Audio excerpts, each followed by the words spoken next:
Auto alert, man, coming at you at full speed. One more time. Listen, I want to talk about this persistence, which I talk about often because persistence overcomes resistance, right? We've all heard that. And in the end of the day, it's not how many people said no, it's how many people said yes. We're digging for gold. So you know what? Dig hard. Get the pick out, get your back bent over, and let's start making some calls. And you know what? I mean, I've been doing this for over 292 years, and I still hear no a lot. Some days that's all I hear. There's days when if I make one appointment, I'm thrilled. And then there's other days where it just seems like everybody says yes. And that's the nature of sales. There's a good salesman out there that won't tell you he doesn't get his fair share of no. No, we're not interested. No, that's not for us. Okay, fine. But listen, keep your composure. Keep your attitude strong. Be resilient by nature.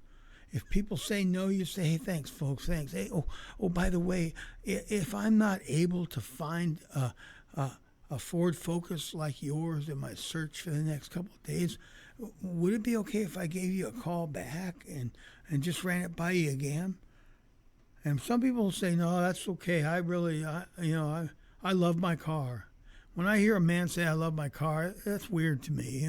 Girls, I love my car. Okay, yeah. All right, have a nice day. Don't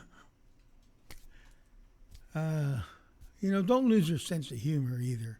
And don't be afraid to say things that push the envelope a little bit. You don't want to be rude or forward or banal in any way like that. But you can't say, I can imagine, well, it towed it over the mountain in the blinding snow. I love that truck. Oh, I would too, sir, if it had gotten me through all that.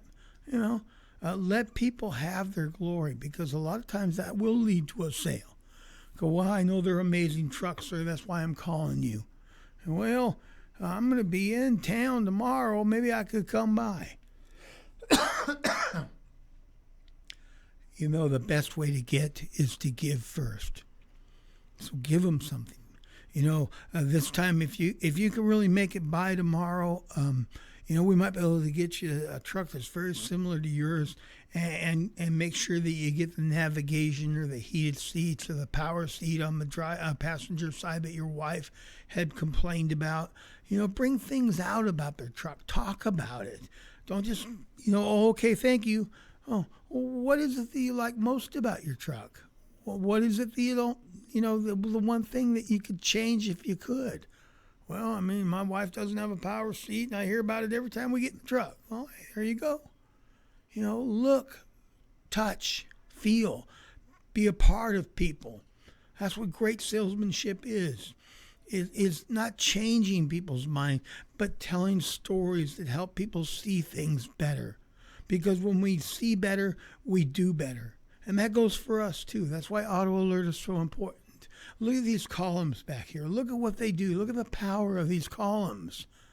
In service, in market, alerts, flex alerts, all of these blocks, all these colored blocks, which side am I on? All of these colored blocks right here are loaded with opportunities. And this, too, this scroll list.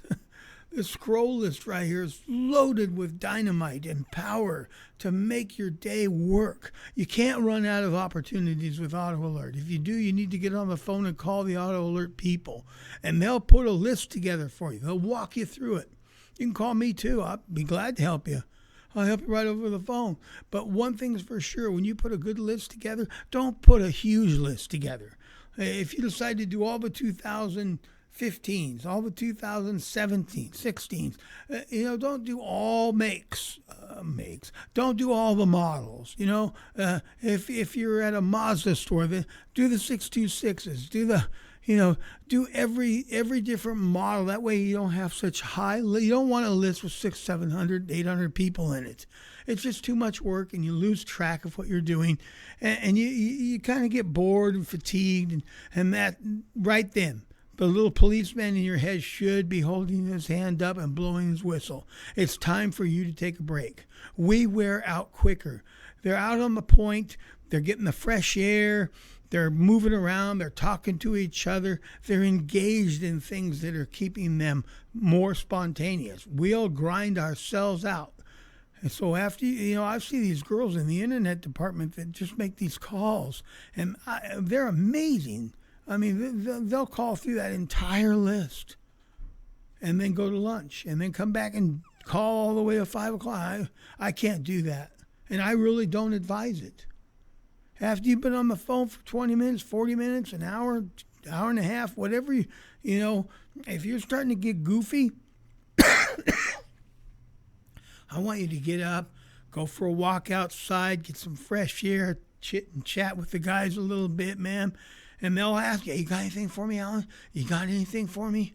I think I do have something coming.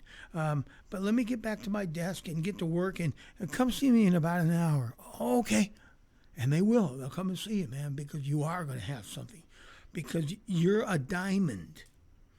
So you maybe go out to your car and sit down for a little while and just kind of like close your eyes for 15, 20 minutes. I had a truck driver friend of mine tell me one time that 20 minutes will save you and 40 minutes will make a new man out of you. And I don't know how many times I've gone out, laid my car 15, 20 minutes, then came back and made 3 hours of solid phone calls and put in 12 appointments. And you can too. You can do anything you want. You own this dealership. Because you're bringing in as much traffic as the television and the last mailer and all of that stuff. And if they do a mailer, especially if it's an auto alert mailer, ask them to have your number put on there so that the calls come to you on your cell phone. That way, if you're on a call, you can answer them or you can at least call them back. And you can call those people. You know the program. You don't want these calls just going to everybody in the dealership because they're going to lose them. They're going to walk people. Now, I'm not saying everybody in the dealership, but, I don't like to go out on the line. I used to be pretty good on the line. But that was a long time ago. Now I'd rather just bring them in and let the guys on the line take care of the customer. And a lot of those guys would prefer that as well. If you can persuade the dealership to do a more limited mailer, you don't need a 10,000-piece mailer.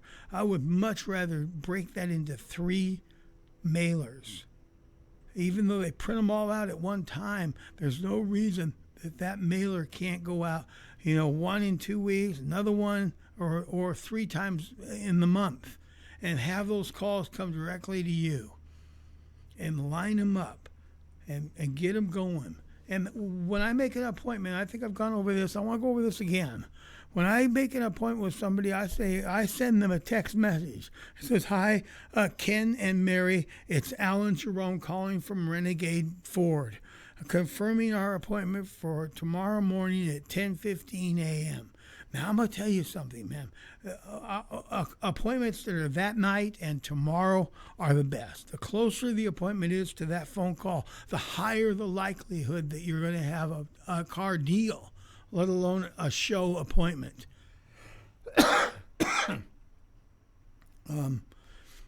But like sometimes, they can't make it till Saturday. And sometimes they can't make it till Saturday night.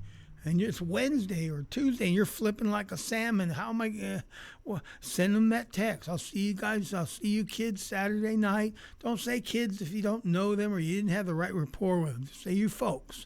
I'll see you Saturday night at 6:15, and I'll be here to greet you. Or say, the minute you pull on the lot, send me a text so I know you're here and I can make sure everything goes your way. And they will. Now, sometimes, and before I hang up, I'll say, I'm going to send you a text confirming the appointment. Please hit me back with a quick okay when you first get the text. And then sometimes you won't get a reply. And like I've said, now your chances that they're going to come in have diminished greatly. But sometimes it's just a test to see how hungry you are. So a guy doesn't get a text back, and in half hour, an hour, he's texting the folks again. It's like, hey, are you guys coming, or are you going to be here Saturday? Don't do any of that. You set the appointment. Allow your strength and your confidence People fall in love with people they miss. So let them think about you. A lot of time the girls will do that, but ladies, and then all of a sudden, that's Tuesday. You send them the text, and then Friday afternoon at 3:00, the appointment's not till Saturday at 6. But somehow Friday at 3:00, you'll hit okay. Just hit me back with a quick okay. Let me know you got the text, okay? And they're like, oh, okay. Yeah, and if you forget to say that on the phone to them, just include it in your text. Hit me back with a quick okay, so I know you got this text. So I can let my manager know that we can expect you Saturday at 6:15. And don't blink, don't balk. Just keep your job, keep working, be diligent, be sincere, be real, and above all, with your teammates, be honest.